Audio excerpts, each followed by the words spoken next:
Soalnya Yesus itu kan hidup. Ya kan, kita merayakan hari kenaikan, dia naik kemana? Ke sorga. Sekarang ada di sorga. Betul. Surat Ali Imran 55, betul nggak? Kalau orang murtad, justru dia harus diberikan peringatan tegas. Kalau dia tidak mau, kalau ada pemerintah Islam, hukumnya dipenggal sebenarnya. La ilaha illallah Muhammadun Rasulullah alaihi salatullah wa alihi wal ahibba. Assalamualaikum warahmatullahi wabarakatuh. Innal hamdalillah nahmaduhu wa nasta'inu wa na'udzu billahi min syururi anfusina wa min sayyiati a'malina may yahdihillahu fala mudhillalah wa may yudlilhu fala hadiyalah. Baik sahabat, kembali lagi ke channel Hijrah Total ya sahabat. Kali ini kasus yang sangat fenomenal dan memang dekat dengan waktu yang sekarang ya sahabat, yaitu tentang perayaan Natal yang dilakukan oleh para murtadin, yaitu orang-orang yang meninggalkan agama Islam sahabat. Baik sahabat, ini saya mohon untuk menonton video ini sampai dengan selesai sahabat, karena ini menyangkut dengan akidah dan kita memang harus membahasnya dengan tuntas sahabatnya. Dalam video yang singkat ini saya berusaha untuk meringkaskan hal-hal yang memang urgen, hal-hal yang memang sangat penting sahabat, makanya harus ditonton sampai habis supaya tidak terjadi kesalahpahaman. Dalam video kali ini kita akan ngebahas tentang bagaimana cara seorang murtadin mengutip ayat Al-Quran untuk didustakan sahabat, untuk diajarkan kesesatan sahabat. Ini na'udzubillah summa na'udzubillah sahabat. Ini sangat luar biasa kesesatan yang disampaikan oleh para murtadin dalam perayaan Natal. Kita tidak ada masalah dengan umat Kristiani bagi siapa saja yang merayakan Natal sahabat. Tapi ini yang jadi pertanyaan, yang menjadi permasalahan besarnya sahabat, ketika mereka mengutip ayat Quran kemudian ditafsirkan sesuai dengan nafsu mereka pribadi sahabat. Ini na'udzubillah summa na'udzubillah, semoga kita terhindar dari hal-hal yang demikian sahabat. Baik sahabat, saya ingatkan untuk subscribe channel ini dan share sebanyak-banyaknya supaya banyak kawan-kawan kita, saudara-saudara kita, sahabat-sahabat kita melihat video ini. Semoga mereka tercerahkan dengan hadirnya video ini. Oke, langsung saja kita lihat ini talk show yang diadakan para murtadin ini dalam perayaan Natal sahabat 2020. Oke, ini dia video. Oke. Iya. Hari kebangkitan itu hari kemenangan sebenarnya. Jadi setiap minggu kita ibadah itu sebenarnya kita merayakan kemenangan. Kalau Natal kan kelahiran setahun sekali. Makanya sebetulnya Natal itu kan ulang tahun, Dil. Kenapa diulang tahunin? Soalnya Yesus itu kan hidup. Ya kan, kita merayakan hari kenaikan, dia naik kemana? Ke sorga. Sekarang ada di sorga. Betul. Surat Ali Imran 55, betul nggak? Betul. Di sorga. Jadi dia hidup. Itu sebabnya diulang tahunin. Orang hidup. Kalau mati ngapain diulang tahunin? Betul nggak? Maka yang tepat sebenarnya adalah hari ulang tahun. Iya, Isa Al-Masih. Gitu. Yesus Kristus ya. Nah, ini cukup menarik nih Beh. Tema kita pada malam hari ini yaitu rahmatan lil alamin, rahmat bagi semua ya. Nah, seperti yang dibacakan di kitab suci yang kita harus yakini ya, kitab-kitab Allah, bahwasannya Isa Al-Masih adalah rahmat. Rahmat. Ya. Rahmat itu artinya belas kasih. Nah, ngomong-ngomong belas kasih nih Beh. Kita semua nggak ada yang bisa masuk surga tanpa belas kasih Tuhan. Makanya dulu Dil, waktu gue masih di sono, kalau gue mau bikin sesuatu, apa aja yang mau gue kerjain, selalu gue awalin dengan kata apa? Bismillahirrahmanirrahim. Dengan nama Allah yang maha pengasih, lagi maha penyayang. Nah, inilah buktinya kasih sayang Allah sama kita. Dia memberikan juru selamat buat setiap orang yang mau percaya. Nah, perkataan itu juga sebenarnya untuk manusia. Iya. Ya kan? Bagaimana kita mengucapkan syukur kepada Tuhan, kepada Allah, ya. Dengan menyebut nama Allah yang Maha Pengasih lagi Maha Penyayang. Nah, itu cocok untuk kita manusia. Benar. Nah, makanya kitab-kitab suci ya, khususnya di dalam kitab suci Al-Qur'an dimulai dengan bismillah. Ya, itu sebenarnya buat kita. Betul. Ya. Baik sahabat, kita sudah dengarkan ya sahabat dari pernyataan bapak-bapak yang murtadin ini sahabatnya. Mereka berdua menyampaikan dan mengutip ayat Al-Quran surah Ali Imran ayat 55 sahabat. Mereka mengatakan Nabi Isa diangkat ke langit dan didudukkan ke dalam surga sahabat. Padahal itu adalah kesesatan dan fitnah yang cukup besar. Mereka mengatakan itu tanpa memahami konteks dan tafsirnya sahabat. Na'udzubillah. Ini saya mengutip ya sahabat, mengutip penafsiran dari Profesor Dr. Imad Zuhairi Al-Hafiz, yaitu adalah Profesor Fakultas Al-Quran di Madinah. Dalam tafsir Al-Madinah Al-Munawwarah, di sana dikatakan bahwasanya Nabi Isa diangkat ke langit. Dan pada saat ini Nabi Isa masih berada di langit tanpa Allah mematikannya. Itulah kuasa Allah ya sahabat. Jadi Nabi Isa itu memang diangkat ke langit, tapi bukan dalam surga sahabat. Sekarang Nabi Isa menurut pemahaman dan terminologi agama Islam itu adalah di langit kedua ya sahabat. Jadi Nabi Isa kita akan percaya, bersama-sama kita percaya akan turun lagi ke bumi untuk memberantas kezaliman. Pada saat diangkat itu sahabat, itu adalah suatu momen yang memang terjadi kebocoran atau pengkhianatan dari salah satu Hawariyun, yaitu adalah Yudas Iskariot. Itu adalah pengkhianat.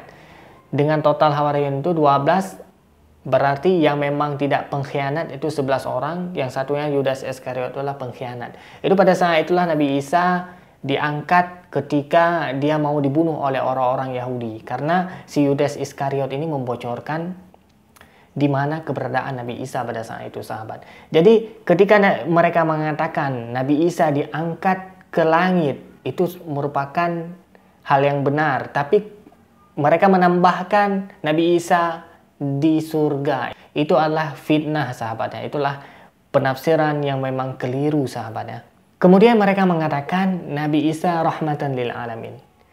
Baik sahabat, memang setiap nabi itu memiliki gelar masing-masing sahabat. Kalau misalkan gelar rahmatan lil alamin itu khusus diberikan kepada Nabi Muhammad SAW. Sedangkan Nabi Isa diberikan gelar Al-Masih, ya Isa ibnu Maryam. Itu memang tertera jelas dalam Al-Quran sahabat. Kenapa diberikan gelar Al-Masih? Al-Masih itu berasal dari kata masaha, itu mengusap. Jadi mukjizat Nabi Isa pada saat itu adalah dengan usapan sembuh. Karena pada saat itu adalah sangat terkenal tentang metode pengobatan. Jadi Nabi Isa misalnya ada sakit katarak, diusap sembuh. Orang meninggal, diusap sembuh. Itu adalah mukjizat yang Allah berikan kepada Nabi Isa alaihissalam. Kita mencintai Nabi Isa, tapi cinta kita Nabi Isa itu layaknya seperti Hawariyun sahabat. Hawariyun yang setia ya.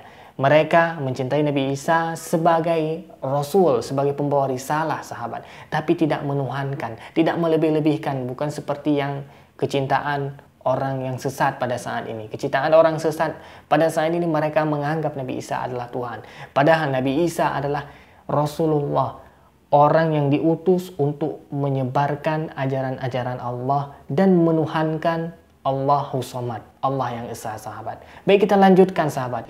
Dan bentuk kasih Tuhan, bentuk kasih Allah sama kita, dia kirimkan rahmat itu, kasih itu, yaitu Isa Al-Masih, Yesus Kristus ke dunia ini, Be. Betul.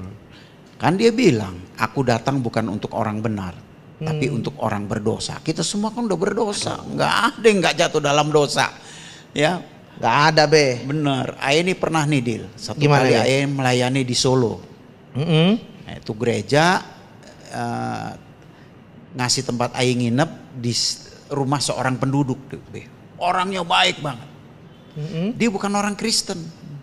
Nah, waktu Ayah khotbah di gereja itu, kok Ayah lihat dia kagak nongol gitu. Itu bapak yang tempat Ayah tinggal kok nggak nongol. Besoknya Ayah ketemu, Pak, perasaan bapak tadi malam nggak datang ya ke KKR? Enggak. Kenapa, Pak? Saya bukan orang Kristen katanya. Oke. Oh, bukan orang Kristen gitu. Menurut bapak tuh selamat itu lewat apa, Pak? Yang penting kita berbuat baik katanya. Terus saya bilang, bapak seumur-umur berbuat baik terus? Iyalah katanya. Bapak pernah bikin dosa nggak? Bikin dosa. Kayaknya enggak deh katanya. Bapak pernah nggak ngomelin pegawai bapak? Bapak pernah nggak berbohong? Wah, kalau gitu mah nggak kehitung katanya. Terus? Ya ternyata kan semua orang sudah berbuat dosa. Pasti. Jangan GR lu. Nah. Upah dosa maut. Makanya Allah itu sayang sama kita. Dikasihlah Isa Al-Masih sebagai penebus dosa. Itu rahmat yang kalimatnya luar biasa. yang nuzul ke dunia menjadi Iya, manusia dengan nama Isa Al-Masih. Benar. Baik sahabat, kita sudah dengarkan sahabat. Ini merupakan hal yang gokil kalau misalkan kita lihat atau misalkan kita pelajari Islam dengan baik-baik. Ini adalah suatu kejanggalan pemikiran bukan dari akal sehat ini sahabat. Mereka mengatakan upah dosa itu maut. Upah dosa maut, makanya Nabi Isa diturunkan ke bumi dalam bentuk manusia untuk menebus dosa sahabat. Ini sahabat, kalau misalkan kita tarik gariskan menurut aturan Allah sahabat, orang dibebankan hukum ketika dia mukallaf. Mukallaf adalah orang yang sudah balik dan memang memiliki akal sehat, memiliki sampai dakwah, dan dia sudah memiliki akal. Yaitu bukan orang gila sahabat. Itulah orang-orang mukallaf. Sehingga orang-orang mukallaf ini menanggung dosanya pribadi sahabat. Dia kalau misalkan berbuat baik mendapat pahala, berbuat jahat mendapat dosa sahabat. Itulah definisi dari orang mukallaf. Sungguh tidak adil sahabat. Masa kita berbuat dosa tapi yang menanggung semua dosa itu adalah Nabi kita. Itu aneh sahabat. Atau Tuhan kita yang menanggung dosa. Itu aneh sahabat. Itu nggak masuk dalam logika. Jadi kalau misalkan berdasarkan hukuman siapa yang melakukan, dia akan dikenai hukuman sahabat. Fungsi Nabi apa sahabat? Fungsi Nabi adalah pembawa risalah dan memberi syafaat, khususnya yang diberikan oleh Nabi Muhammad SAW yang dapat memberi syafaat kepada kita karena likulli nabiyyin doa. Setiap Nabi itu memiliki doa yang makbul sahabat. Tapi sahabat, ini yang sangat luar biasa. Nabi Muhammad SAW menyimpan doa itu untuk umatnya di akhirat sahabat. Makanya kita dianjurkan untuk banyak-banyak bersolawat sahabat. Supaya kita mendapat syafaat dari Nabi Muhammad. Saya berdoa kita semua, baik Anda yang nonton juga mendapat syafaat insya Allah sahabat ya. Makanya ini adalah suatu kekeliruan sahabat ketika mereka mengatakan penembus dosa itu adalah Yesus Kristus atau Nabi Isa. Itulah kekeliruan yang sangat fatal ya. Karena kita meyakini Nabi Isa itulah pembawa risalah sahabat ya. Baik sahabat, kita lanjutkan videonya sahabat ya. Nah pertanyaannya nih ya. Dengan berbuat baik saja apakah orang itu akan selamat? Mana bisa. Karena upah dosa kan maut. Kalau dulu Babe kalau ditanya yakin masuk surga nggak? Jawaban Babe apa? Ya syukur-syukur kalau masuk. Kalau enggak ya udah apa boleh buat. Kenapa Babe jawab begitu? Untung-untungan. Alasannya kenapa? Ya kita nggak tahu. Iya saya juga dulu gitu. Deal, ente yakin masuk surga? Insya Allah. Insya Allah. Kenapa nggak yakin? Ya dosa gue banyak.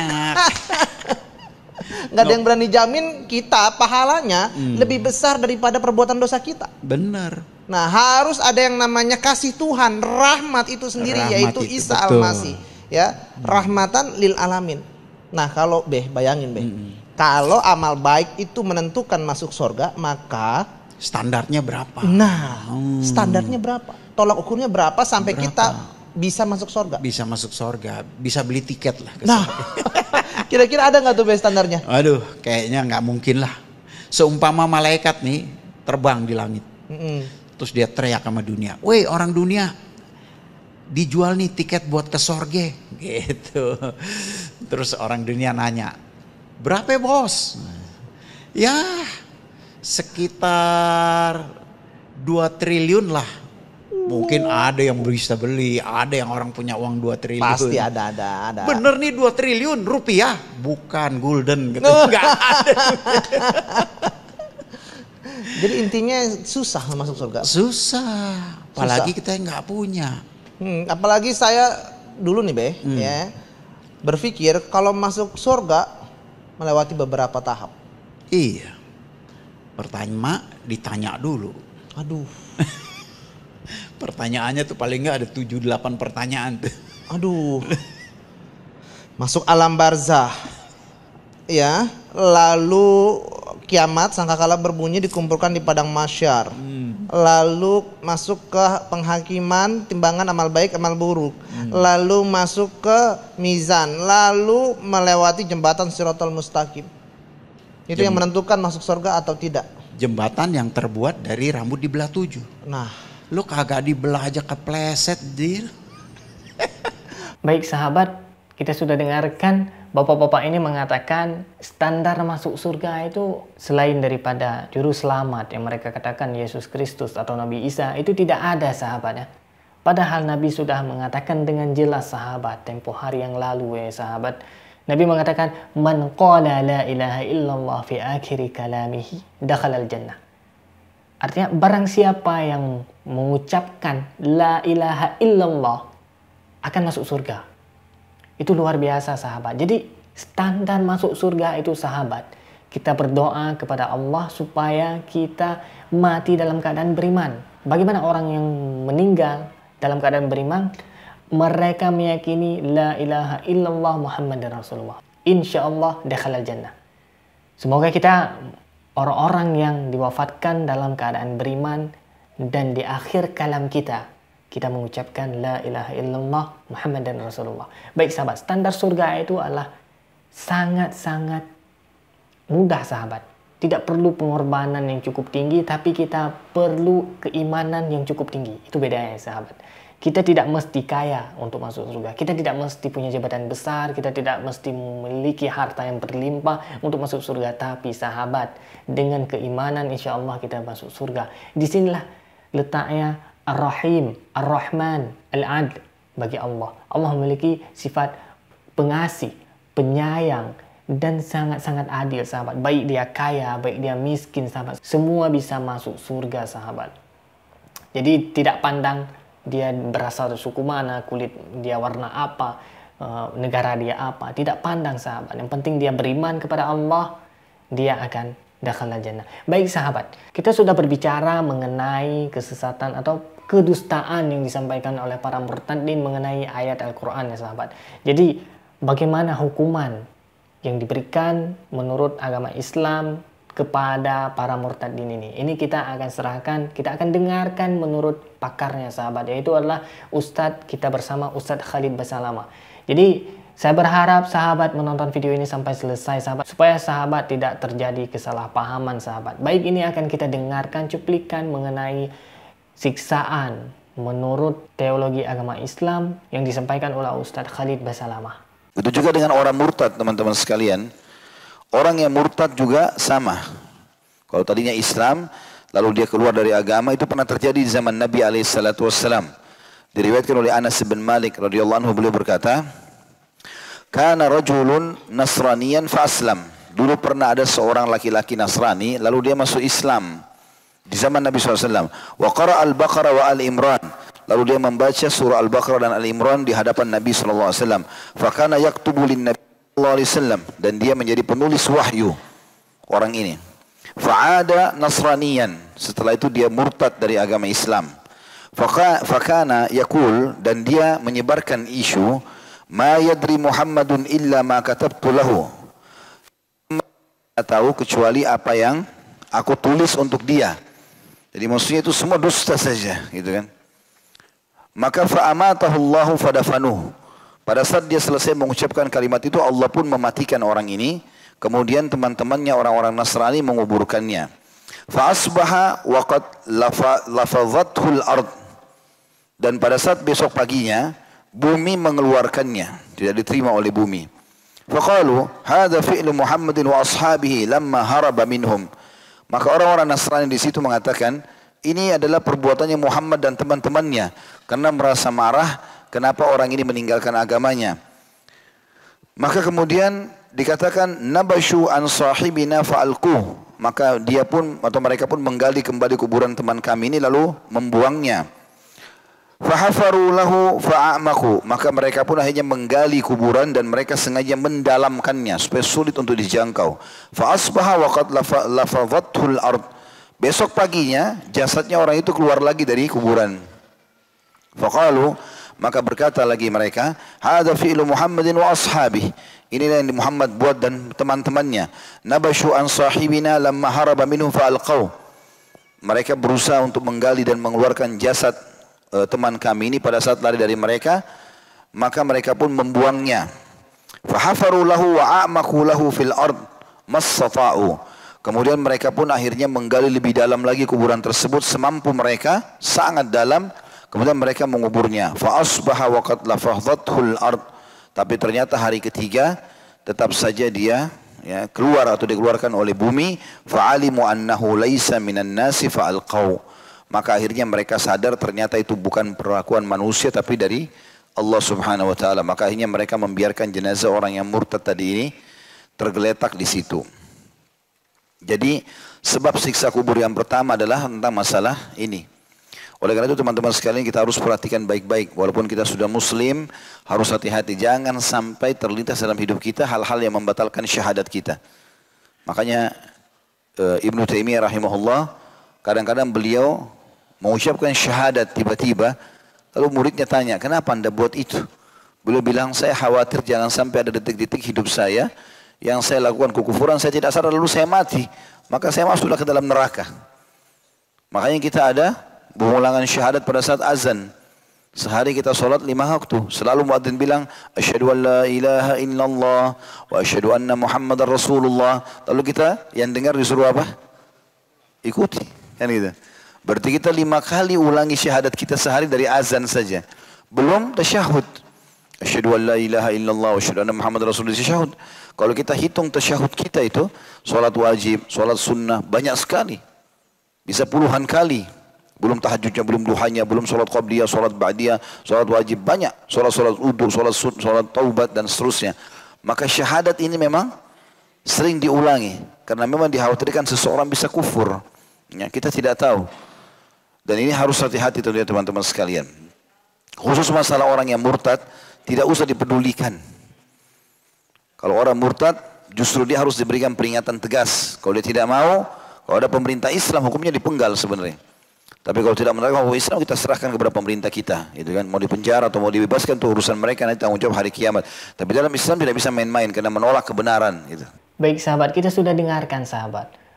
Untuk khusus perihal orang murtad itu tidak main-main sahabat. Sebenarnya kalau misalkan dari ajaran Islam, kalau misalkan mereka tidak mau kembali ke dalam ajaran Islam, mereka hukumnya sepatutnya dipenggal sahabat ya.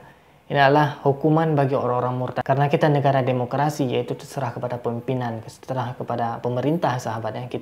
Yang penting kita sudah terbebas dari hukum Allah sahabat. Jadi semoga kita sahabat dijauhkan dari kemurtadan-kemurtadan ya sahabat. Jadi saya berharap sahabat untuk senantiasa mengulang syahadatnya kapanpun dan dimanapun. Ketika mendengar azan, asyhadu an la ilaha illallah, langsung kita mengucapkan asyhadu an la ilaha illallah. Karena kita disunatkan menjawab. Kemudian kita sering sholat ya sahabat. Itu kita pengulangan syahadat itu supaya kita tidak terjadi hal-hal yang memang membatalkan syahadat kita atau menjadi kita orang murtad sahabat. Ini adalah dosa yang cukup besar dan memang tidak bisa diampuni. Karena dosa yang cukup besar itu adalah mensyirikkan Allah, mensekutukan Allah, yaitu adalah murtad, keluar dari agama Islam. Itu adalah dosa terbesar di antara dosa yang paling besar. Baik sahabat, terima kasih yang sudah menonton video ini sahabat. Hadanallah wa iyyakum ajma'in. Akhiru kalam, wassalamualaikum warahmatullahi wabarakatuh. لا إله إلا الله محمد رسول الله عليه صلاة الله وآله والأحبة